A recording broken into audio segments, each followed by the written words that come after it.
ଏଥିରେ କୋଉଠି ଭୁଲ ରହିଲା ମୋତେ ଟିକେ କହିବ ହେଲା। ସକାଳୁ ଆଜି ଶୋଇଥିଲି, ବାପା ସେପଟୁ ଦୌଡ଼ି ଦୌଡ଼ି ଆସିଛନ୍ତି, କହିଲେ ନଭିଲି ନଭିଲି ଉଠୁ। ବାପା ଏତେ ଯୋଉ ଡାକିଲେ ମୁଁ ଡରିଗଲି। ମୁଁ କ'ଣ ହେଲା କି ଉଠି ପଡ଼ିଲି। ଉଠି ତ ପଡ଼ିଲି, ବାପା କହିଲେ ଏଇ ସ୍କୁଲ ଖୋଲିଲାଣି ସ୍କୁଲ ଯା। ମୁଁ କହିଲି ବାପା ପେଟ ବଥା କରିଛୁ।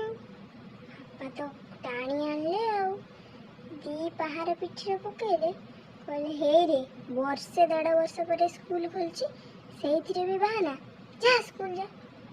ମୁଁ ମୋର ପଳେଇଲି ସ୍କୁଲ ଗଲି।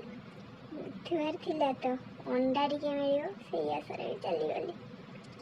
लो ସେଠି ଯାଇ ପହଞ୍ଚି ମୁଁ ଦିଦି କହିଲି, ଦିଦି ମୁଁ ଆମ କ୍ଲାସରେ ବସିଥାନ୍ତି, ଦିଦି ମୁଁ ଭିତରକୁ ଆସିପାରେ କି?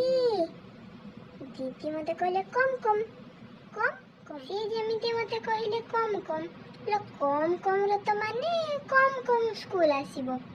ମୋର ସେଇଥିପାଇଁ ପଳେଇ ଆସିଲି।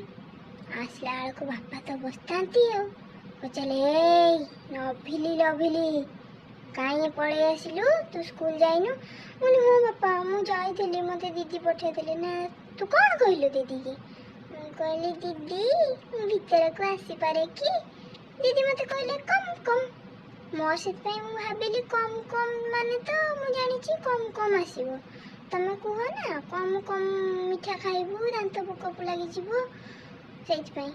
ବାପା ଯେ ଛେଚିଲେ ମୋତେ, କହିଲେ ଆରେ କମ୍ ର ମାନେ କ'ଣ? ତୁ ଘରକୁ ପଳେଇ ଆସିଲୁ? ହଁ ତତେ ଦିଦି ଡାକୁଥିଲେ ଭିତରକୁ, ତୁ ପଳେଇ ଆସିଲୁ? ମୁଁ ସେ ଇଂଲିଶ ବୁଝିପାରେନି ନା, ସେଇଥିପାଇଁ ଏଇ ଅବସ୍ଥା। ପଳେଇ ଆସିଲି ତ କାଲି ଯିବା। ସ୍କୁଲ ପଳେଇ ଆସିଲି, ହେଲେ ମୋ ଅଣ୍ଡାଟା ବେକାର ହେଇଗଲା। ହେଲେ ମୋ ଭାଗଟା ଆଜି ପଡ଼ିଥାନ୍ତା ନା, ମୋର ଗୋଟେ ଅଣ୍ଡା ଚାଲିଗଲା। ସକାଳୁ ଉଠିକି ଏତେ କଷ୍ଟ କରିକି ଗଲି, ବାପା ପୁଣି ପିଟିଥିଲେ। ଅଣ୍ଡାଟା କିଏ ଖାଇ ଦେଇଥିବ ଆଉ।